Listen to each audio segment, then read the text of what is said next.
For decades, the NCAA maintained its athletes getting paid without the threat and the spirit of being an amateur that makes college sports great. But as the revenue has skyrocketed, the amateur models faced increasing attacks.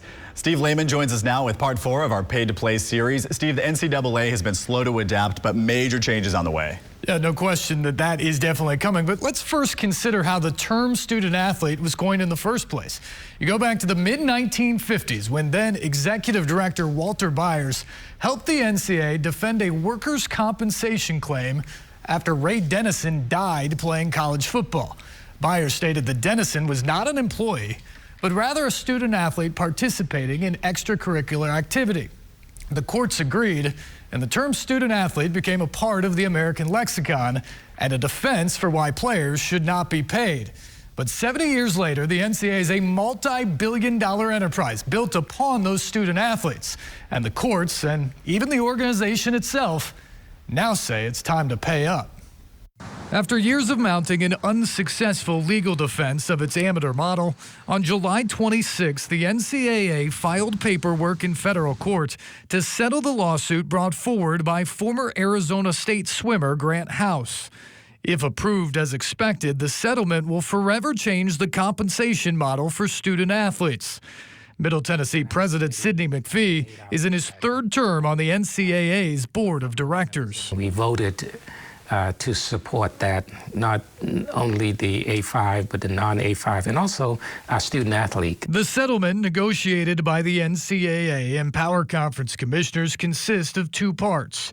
Nearly $2.8 billion in back pay to former student athletes who were unable to profit off their name, image, and likeness, and a model for future revenue sharing, with schools now able to pay players up to 22% of their annual intake. I think that the student athletes deserve it.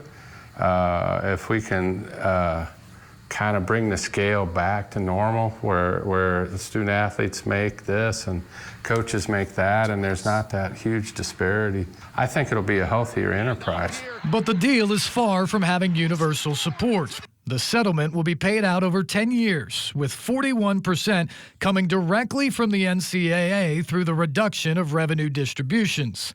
The rest will come from the return of past distributions from the men's basketball tournament television package, with Power Conference schools paying 25% and the rest of Division I footing nearly 34% of the bill. I think there's a lot of disappointment and frustration that we weren't really involved in any of the negotiations, particularly for a school like Belmont who doesn't even have football. I mean, the settlement has said about 80% of all the dollars is going to football players. In looking at the lesser of the two evils, I think we all came to the consensus and the agreement that this is the right step, even though it's not what we feel all the institutions are going to be on board with. But looking at the alternative, if we were not to move in this direction, chances are the universities, the NCAA, would have lost the case. The settlement avoids another loss in court and a potential $9 billion judgment that could have bankrupted the NCAA.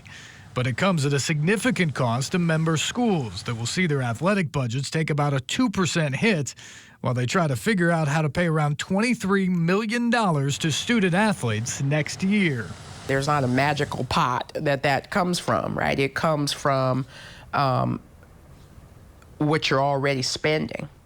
So you've got to generate the revenue, you've got to mitigate on the expense side. That may be easier said than done. According to Forbes, of the nearly 1,100 NCAA members competing in the 2021-22 school year, only 28 turned a profit in athletics.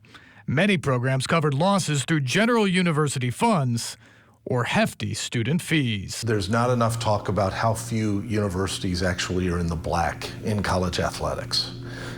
In order to be in the black, you really need to have really high-powered football with a very large stadium. But there are places in high-level Division I where it is a fairly significant subsidy being paid by the general student population. People look at the huge numbers that they see that's coming from an ESPN contract or whatever, and they think that that money's just sitting in the bank, and we're in here counting dollars, when the reality is that is used to support the student-athlete experience. Every single dollar of it.